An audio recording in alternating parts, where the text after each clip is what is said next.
We're back. Let's do it. It's been a month. Over a month, I'm pretty sure. I'm Matt Kirschling, Gold Star Mortgage. Matthew Kemps with Lone Wolf Realty Group at Spyglass Realty. And this is Two Mats, One Market. Oh, yeah. So, took some time to, well, you were busy, mainly. All the above. And we've been doing our weekly barbecue. I've been calling it the barbecue and mingle. And we just haven't had a time to get together. And I'm like, bro, we got to do this. But I think the big thing is things have been kind of so similar in the marketplace for like the last month, almost 2 months. Because normally it's like, oh, this is happening. We got to talk more about that. Yep. But we just haven't seen a lot of that. So why don't you tell us what we've been seeing in the marketplace over the last couple of months that hasn't really changed much? High days on market, great buying opportunity, horrible selling opportunity. I should say horrible. It's not great. It's just not fun. Things aren't moving. The transactions are down. Our amount of inventory is up. It's just a complete buyer's market right now.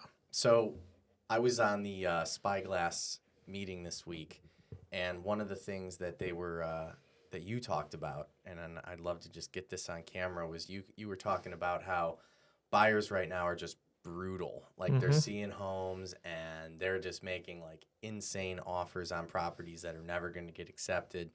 And my question is do you feel like buyers are super brutal, as you put it, or is there also some responsibility on the sellers who might be unrealistic about what they can get for their home? Both. Both. But who's crazier? The buyer. The buyer. Got it. Buyer by a lot. Because like a seller still has to move.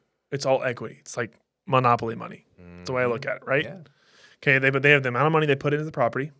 Then there's the appreciation they have with the property. Their actual equity is not a real number. It's usually a wide range. We don't have a set number on it. And until that property sells, that equity is monopoly money. Right. There's nothing you can do with it. But from that standpoint, I would say the buyers are, long story short, the buyers right now are able to put in offers that are just absolutely absurd. So like, I'll give you an example. I'm writing an offer right now for a client for a seller finance deal. Right. 30-year term, no balloon, 0% interest rate, and we're going to give them $15,000 more than their asking price. We're paying like $1,400 a month. Well, I'm glad you brought that up because I think it's important to really talk about how this whole seller finance thing is a thing, because not everybody, but I'm talking to a lot of people who are like, oh, I don't want to deal with it if it's not seller financing, right? But there's risk reward in it. And just like anything in lending and in real estate, the future is going to tell you whether or not you were right or you were wrong. So correct me if I'm wrong on any of this. But typically what I see in seller financing is a situation where the seller agrees to finance the property because they're unable to get what they think the property is worth in the present time. Because if they could get asking price that they wanted, why would anybody want to really do seller financing? Because there isn't. Right. Their money would be best suited anywhere else. Yeah.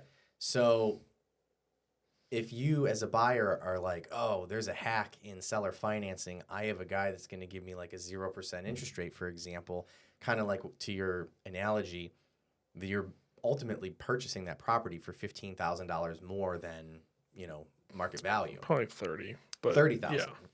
And so, there's always that kind of break-even point where it's like, okay, well, 0% interest versus say 6% interest. I don't know the purchase price, but and I don't want to. Let's just go off 500. Right. So if you're paying $3,000, or no, I guess it would be like if you're paying $30,000 in interest, if you don't end up refinancing that home in a year or two, seller's gonna make a great deal. Right. Then the seller wins. And if you're able to refinance that deal in, a short period of time, then yeah, you're doing great. So it's like it really all comes down to when we talk about these buy down opportunities and everything, it's really flirting with the market, and nobody knows, and eventually we'll find out. But I just wanted to put the public service announcement out there to anybody who's like, we found a loophole, seller financing, it's so freaking smart. It might be. So it is smart. I like the idea of seller financing, but what seller's going to do it? Well, I think the only incentive for a seller to do it is to sell their property for more than market value. Correct. Right? But then what if there's no balloon? Well, that's a good point. I mean, yeah, and even if there is a balloon, I mean, it Even takes if a we're while on to get the money back. even if we're on a 5-year balloon, Mhm. let's say I sold it for $500,000 today, it's really worth And $450. balloon for the record, meaning that, after 5 years, you as the buyer have to seek new financing or Basically, basically the are gonna seller gets foreclose. paid in full within 5 years, Right. but it's on a 30-year amortized term. Correct. And after that balloon period, though, if you can't find other financing, then foreclosure proceedings start, which, for the record, can be an absolute nightmare. Yeah, I don't hate it. I'm usually one of those guys. It's like, oh, this is bullshit. I don't think seller financing is terrible. I think it's a great idea as long as everybody understands that you're betting the market. And The crazier scenarios is when it's like, let's say there's a $150,000 loan balance. Mhm. Property's $500,000. You buy it for $520,000. You have to pay off that loan balance first, and then seller finance the remaining portion. Gotcha. Okay, and then there's the other scenario. Let's say you own the property in full. So it's $500,000. You want to finance X, but the seller's asking you put what's quote unquote called an entry fee. Sometimes these seller finance deals, there's going to be a wholesaler involved. Sometimes there's going to be assignment fees. There's going to be commissions. Majority of the time, the buyer is just paying wholesaler fee, commissions, title policy, any additional closing costs, or any additional liens that need to be paid off. That's typically all they usually pay on these seller finance deals. The rest of it, financed over 30 years on amortization with whatever set balloon is negotiated. Right. Yeah, this would be a good time for a call to action in regards to, reach out to Matt and I if you have any questions on this. It can get complicated, and it is not a no-brainer. You definitely want to make sure you know what you're doing. You want to know the property that you're looking at, what it's worth, current market price, what it could appreciate to, and whether or not, because anytime I see these deals, I feel like the majority of the kind of, what do you want to call it? The benefit is heavily weighted in one or the other. It's really, really good for cash flow because we have shitty cash flow in Austin. Mm-hmm. It's really good for that. So if you're on the investing side and you're looking to buy a property, whether it's STR, MTR, or LTR, it's really, really good for cash flow. Gotcha. So we've identified the marketplace hasn't moved too much. We're not. I mean, and good news is we're not seeing a ton of depreciation, right? I mean, in certain pockets maybe of Austin, but still everything's actually still appreciating. It's just not enough volume. There's not enough units being sold to actually show real data. And then in addition to all of that, the buyers are the crazy ones. They're coming in. And the reason that I kind of want to go down this path is because the reason we haven't done the podcast as much is because not a lot has changed, but we wanted to get on because I feel like things are about to. So a lot of chatter about interest rates, a lot of chatter about the economy. The Fed in 2021, March of 2021, so over 2.5 years now, had a goal to hit a inflationary rate of 2%. And we're almost there. We're very, very close. And, Jerome Powell said he wasn't going to cut interest rates until we got to 2%. Now they've come out because of the jobs and labor's market. They are feeling confident in a potential rate cut, and there's even talk about cutting interest rates, even though the inflationary rate might not be at 2% yet. It might be like 2.1, 2.2. So here we are, July 16th, right? It's the 16th? I think it's the 16th. July 16th. Yeah, it is. 14th, 15th. Yep. July 16th, and I believe the Fed is meeting next week. And I just heard statistics from analysts that there is a 7% chance of a Fed rate cut in July, if anything crazy happens from now until next week. 7% being pretty low. Trump. That would be, yeah, people have literally asked me, what if Trump was assassinated? What do you think it would do for interest rates?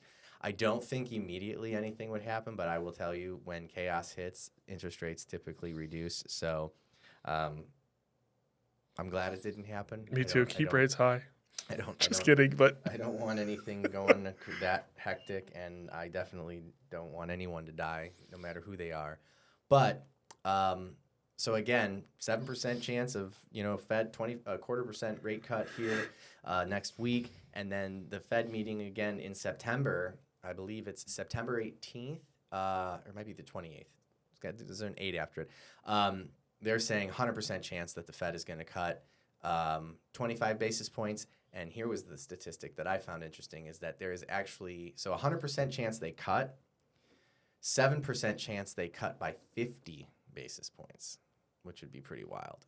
7% being very low, but, all good data. So my question to you, Mr. Kemps, is knowing what I just said right now, what do you think from now, July 16th, until the 100% chance rate cut in September, what do you think the market's going to do? Crystal ball here. Not what I want to do. Oh, yeah? Okay. I think it's going to be very slow until then, and then everyone picks up. Unless enough people get on TikTok and Twitter or X, whatever you want to call it now, and Instagram, start posting videos about these rate cuts. Consumers typically going to look at those videos, say, "Oh, they're coming in September. Let's just be smart. Let's wait till September." Mm-hmm. But what I would suggest, sure, no problem, buy in September when rates drop. It's not going to be a massive drop. You're not even going to really notice the drop, but it's going to be there. Why don't you set them now to prepare for that time so you're not behind the eight ball?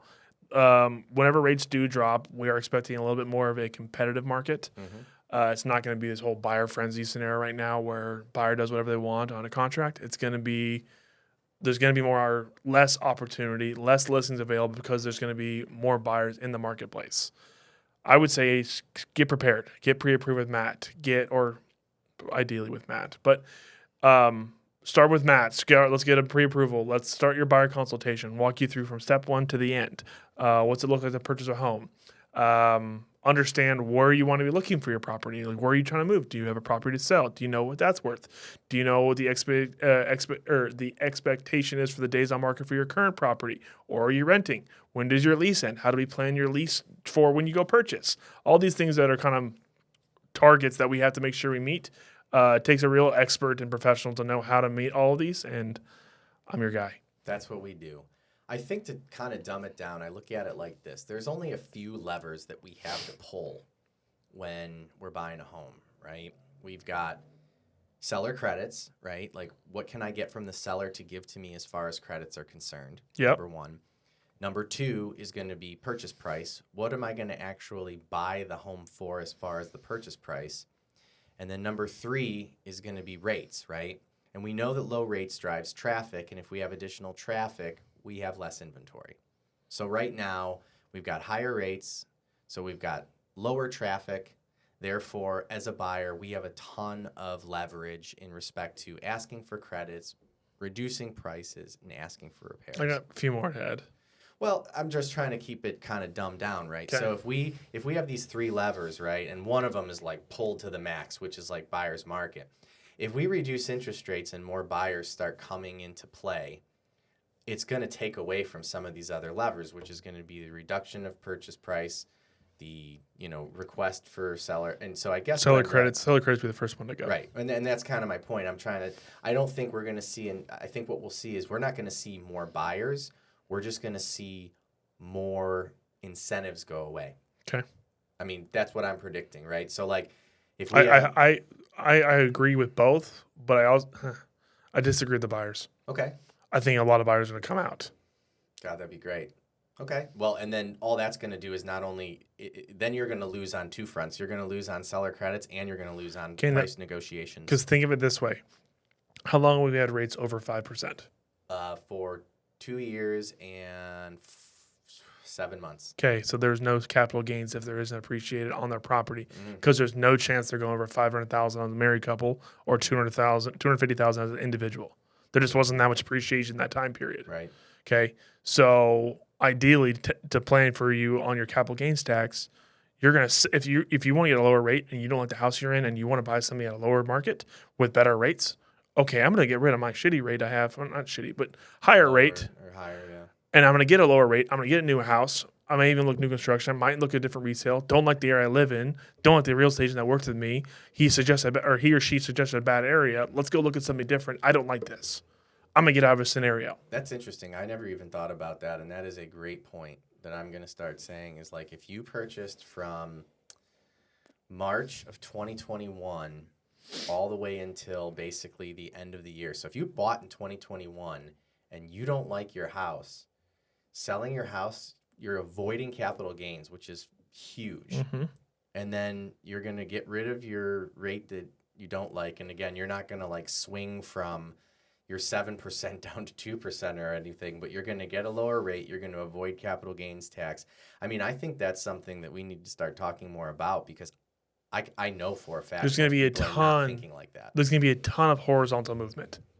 Yeah, we need to find everybody who bought a home in 2021 when rates go down and say, how much do you love it? How much do you love your home? Right. And if the answer is it's okay, it's like, then now's the time to move. I like that. That's huge. Literally, that's a great idea. So yeah, adding that then, yeah, that provides even more buyers. So yeah, if you like the incentives and you like to be able to negotiate and get price reductions, I would encourage you to purchase a home in 2024, because I think 2025 is going to yield lower interest rates, which will yield lower payments. But, one of the things that dawned on me when rates went up was I couldn't get over and I never heard this until, this happened, but I couldn't get over the amount of buyers that were like, I'm ready to buy. I don't even care that interest rates are a little higher, because I don't like purchasing a large purchase like this with the pressure that's associated with multiple offer situations. I can't even get an inspection. I would rather take, a 6% interest rate over a 3% interest rate and take my time and buy the home that I want. And I thought, wow, that's like really responsible, because, being It's not me. yeah, it's the opposite. Well, we're in the business. I mean, in these consumers' defense, right? Like, I'm part of so many transactions, although I'm not personally purchasing all of them. I know what's on the line. I feel emotionally invested, and I am emotionally desensitized to purchasing a home. Every one of my properties that I've purchased almost sight unseen. Most of them I just waive inspection. I just assume there's going to be problems, and that's how I do things. And so, for that consumer who treats this as like a daunting task and really wants to take time and analyze, like, I will say this, I don't think it's going to be a feeding frenzy, but if that's who you are as a buyer, you definitely need to buy before 25. Agreed. 2025, that is. And you get an option period super cheap right now. And you are segueing into my next topic. So again, always grateful for the opportunity to be on Spyglass's meetings, because what I like to do is kind of hear the pain points and then figure out solutions, or at least potential solutions. And one of the things that I've identified over the last almost year and a half, because we just talked about feeding frenzy, people running like low option periods because the seller's like, if you're going to take a week to figure out what you want to do, like, we're going to go with somebody else who's just more confident and ready to move forward. And in this market right now, I am surprised at the amount of people, real estate agents and people, that are not exercising their option period in the way that I personally think it should be exercised. Mm-hmm. And what I mean by that, and I want your take on it, is if I'm purchasing, what's your average purchase price in Austin? Like $450. Okay, you're about to spend $450,000 on a property. Right now, I'm seeing option money, which, just to define what this means, is in Texas, you have an opportunity to write a number of days as your option period, which means for however many days that you and the seller agree upon, in that amount of time, you can decide not to buy the home for any reason. The verbiage is the unrestricted right to terminate the contract. Any reason. Like, you could say that a demon came to you from You don't even have to tell them why. You don't even have to tell them why. And so typically in this market, I'm seeing option period or option amounts from as low as, I literally have seen 0, and I've seen them on average between like $150 and $300. Trek contract requires $10. Trek contract requires $10. However, the point I'm trying to make is, if I'm a buyer's agent and I'm talking to a client and we're going back and forth on whether or not we want to purchase this property, we've identified it, we're thinking about negotiating, we don't know, and we're kind of in this limbo. I'm a little surprised at how many people aren't going, you know what, for $150, the possibility to lose $150, why don't we just submit this offer, see what the sellers say, and begin negotiations? And I get it, I don't want to lose. And that $150 doesn't even go like before negotiation. Right. it goes once you're under contract after you've negotiated, and then you are under your option period and you can negotiate further. And I feel like this is a tool that is not being utilized enough because I feel like the buyer isn't utilizing it enough to potentially put themselves in a situation where they now have a negotiated number that's going to give them the opportunity to go to their lender, figure out exactly what the payment is. They can talk to their dad, who's giving them the big down payment with gift funds before he decides what he wants to do. I mean, there's so much that can happen in the option period, all for $150 or whatever on almost a $500,000 purchase. And I've just been noticing buyers in general, they almost want a guarantee, right? They want to hit that bullseye on the initial time that they see a home, and unfortunately, that's just not how this works. And then from a real estate side, as a real estate agent, all I can think about is why, if $150 is what's holding you back from like throwing your hat in the ring, like, are you really serious about buying a home? Like, am I wasting my Saturday away from my newborn daughter, driving all over the place, wasting my gas, and you can't even put up $150 a month on this property that you're basically like, I want to make an offer, but I want a guarantee on, all of the things. Thoughts? Spot on. Well, okay, as a real estate agent, why aren't we exercising this more? I do my best. Okay. What's the objection? I don't usually have that many. Actually, you know what? Take it back. The only objection I usually get on that one is 1% of purchase price is the earnest money, which is typical. Mm-hmm. I don't really want to I don't want to risk $35,000 to $5,000 going into as earnest money to title, because I understand the way I teach everyone or educate for release of earnest money, both parties do have to sign. Mm-hmm. There's no reason it could tie up funds for a little while. Correct. Gotcha. That's an interesting take. How long have you typically seen earnest money get tied up when it's 4 days is average? Right. Because that option clause, again, it's pretty ironclad, right? You're going to be able to back out like 100%. They're going to keep your option money if you're whatever $100 to $1,000, whatever you guys negotiate. In this market, you're not paying $1,000, but let's say it's 150, like Matt's example. Right. You lose $150. The earnest money technically goes back to you, but there still is a contract that's bilateral, which means both parties have to sign. Mm-hmm. And it basically states who the escrow officer is and who the funds are being released to. Both parties still do have to sign that for title to release the money out of escrow. So worst case scenario, you're out of it and there's no way that they're going to keep it, but they could jam up your funds for a couple days. Because the seller doesn't have your funds. The seller doesn't have access to the funds. Title. It's sitting in escrow. Mm-hmm. Like a seller could be a total dick and not sign the document. Sure. But if they don't sign the document, they can't put the market back on the property. Mm-hmm. Or they can't put the property back on the market. Yeah. And how often do you see that when people terminate inside of option? Never had that. Okay. It's never happened. But that's like a fear that pops up. Is it? Yeah. It's interesting. I wouldn't even think that. You're dealing with a legal. Well, because you can't control what. Let's say I'm selling my house to you. Okay? No, I get it. You can't control me signing a DocuSign. Well, yeah, I also can't control every driver on the road. I could die when I leave here. Yeah, but you're not signing that. You're just going. Right. Well, I don't know. There's something emotional that goes wrong with like signing something, even though like my generation DocuSign is like a little more scary than anything else, even though it's not a real signature. Yeah, because your generation has signed more terms and conditions than I have. Exactly. Right? Click, scroll. Okay, cool. Right.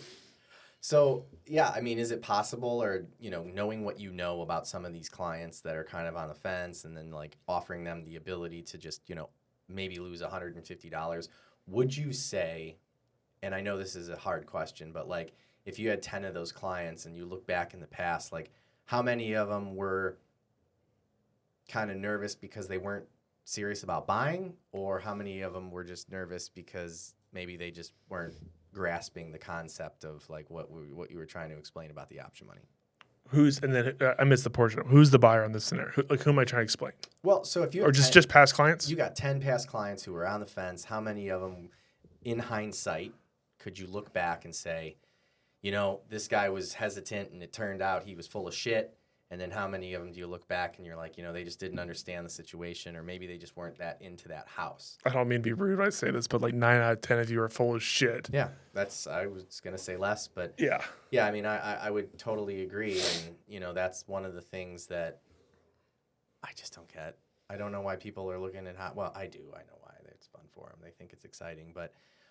Okay, I'll give you an example. I showed these houses on Georgetown on, what was that, Sunday. Had it translate, and you're on the same deal with me. Yes. Okay. Oh, we want to see this one. We want to see this one. We want to see this one. I'm like, I asked you ahead of time how many houses you wanted to see. No, we're going to see like a whole bunch. And this is, keep in mind, the first appointment was 6:30 p.m.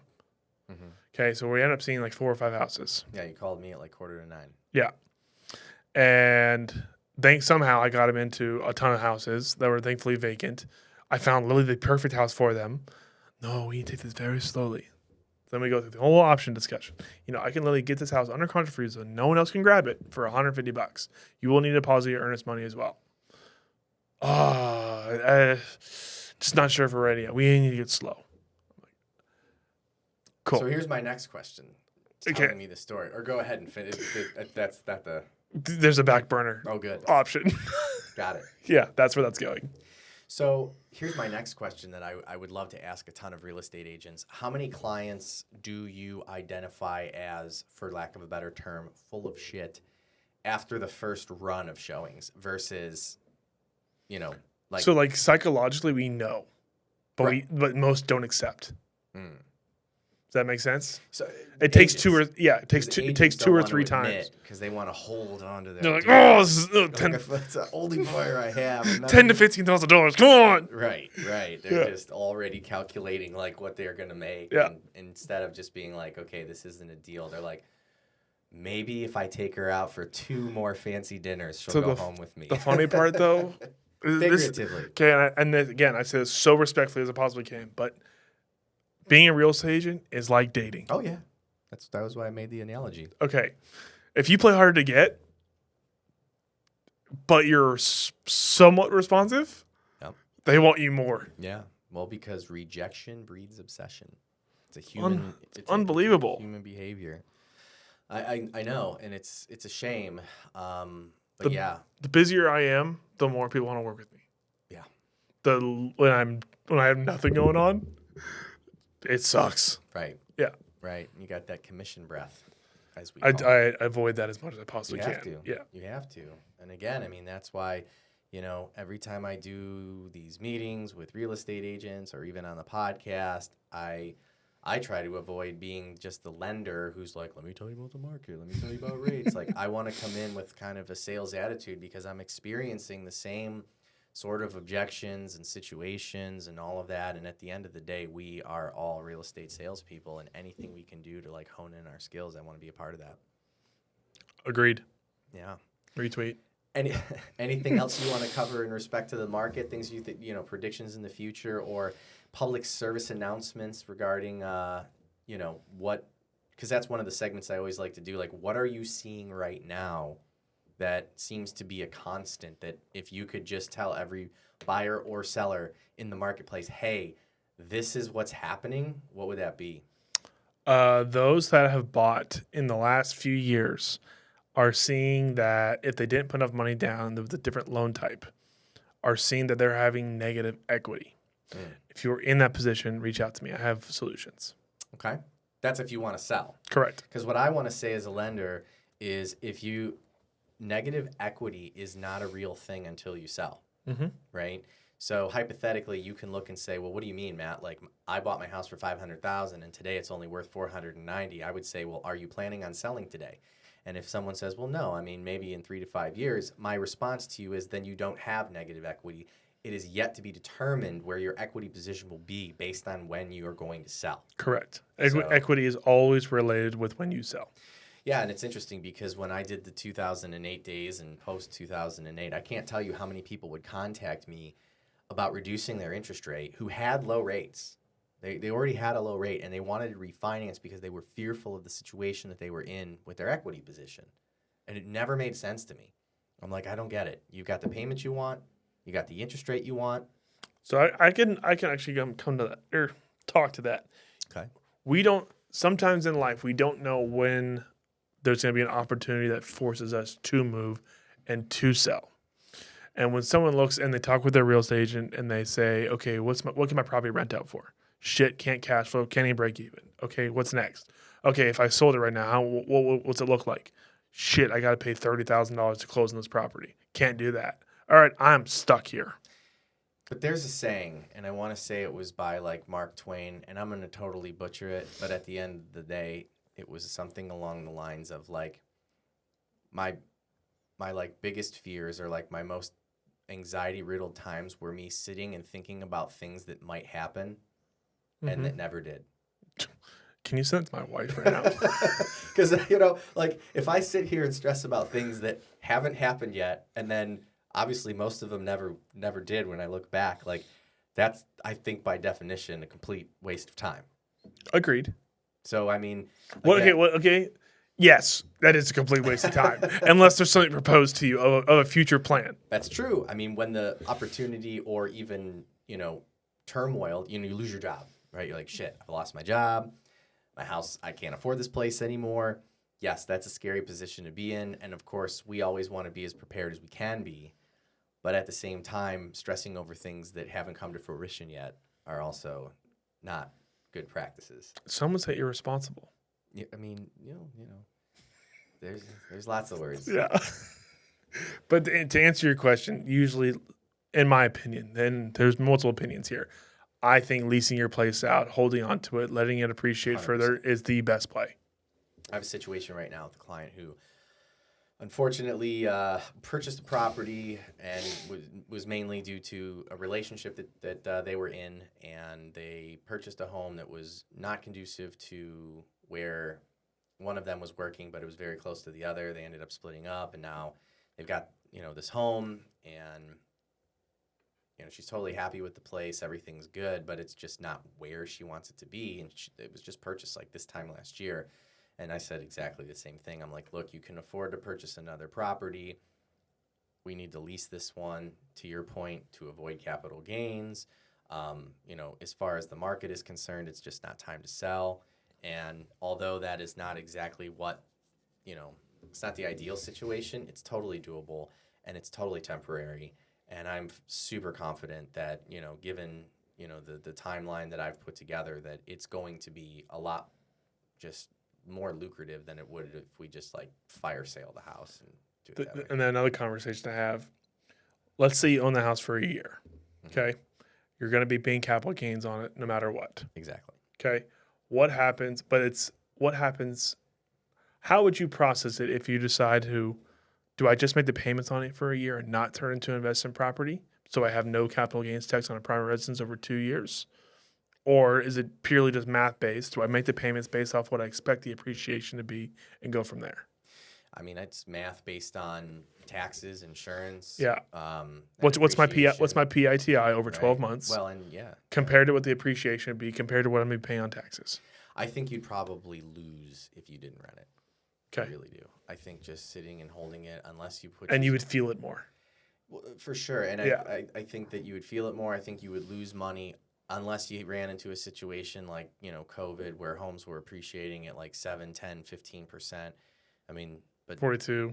Right. I mean, but now you're just betting on the lottery. I would definitely encourage anybody that was in the situation I just described. I mean, you've got to get tenants in there. I know that's kind of a pain in the butt.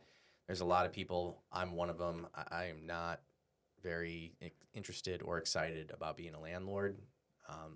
I already deal with people enough. I definitely don't need to deal with people in a home that they live in and I own. Ugh, that's my ick. I'm dealing with it now. It's my dad. It's terrible. So, but hey, different strokes for different folks. I know people that use management companies. It works out great. 8 to 10% usually. Right. There's a price for everything. You got anything else you want to cover? I'm good here. Shout out to Cabo Bob's. We're about to have that for lunch. It's going to be amazing. I can't wait. 100% why we're ending this right now. I went with the burrito wrap this time, which I never do because I got bullied into it. I'm trying to cut a couple of calories, but it's sometimes you got to ride the horse in the direction. I 100% bullied him into it. Yeah, well, I'm sure it'll be delicious. So to wrap everything up, I mean, again, I'm looking to have conversations with clients that are, trying to, I can't believe I'm going to say this, try to be a little bit strategic about what's going to happen over the next couple of months. I don't think there's any like winning strategy, but having no strategy is a bad idea. So reach out to me if you want to talk about like what I believe is going to happen in the market, where interest rates are, and what you want to do. And then if you are in a scenario where you just don't know what to do with your current property, don't know where your equity is, if you are planning to sell, if you want to know your rental rates are, if you want to plan for, you bought 2 years and just over 2 years ago, and you want to plan your capital gains, reach out to me. Let's just have a conversation so we figure out what's the best thing for you. And again, I'm Matthew Kemps with Lone Wolf Realty Group at Spyglass Realty. This is Matt Kirschling, Gold Star Mortgage. This is Two Mats, One Market. Awesome. Thanks again.